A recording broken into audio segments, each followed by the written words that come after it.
আজকে স্টেজে যাকে এই মুহূর্তে দেখছি সেই ছোট্ট বাচ্চাটি হলো এশিয়া বুক অফ ওয়ার্ল্ড রেকর্ডে এবং ইন্ডিয়া বুক অফ ওয়ার্ল্ড রেকর্ডে নিজের নাম নথিভুক্ত করে ফেলেছে।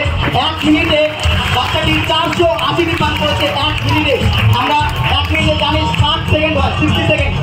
60 সেকেন্ডে 60 পাস করাটাই খুব বড় ব্যাপার, কিন্তু এই ছোট্ট বাচ্চাটা 480টি পাস 1 মিনিটে মেরে ওয়ার্ল্ড রেকর্ড বানিয়েছে, Asia book of world record and India book of record. সেই বাচ্চাটা পাঞ্চে কতটা জোর রয়েছে আমরা জানি, পুরো ওয়ার্ল্ডকে পাঞ্চে কতটা জোর রয়েছে জানিয়ে দিয়েছে। এবার বাচ্চাটা কতটা পাওয়ার নিজের শরীরে নিতে পারে সেটা এই মুহূর্তে আমরা দেখবো।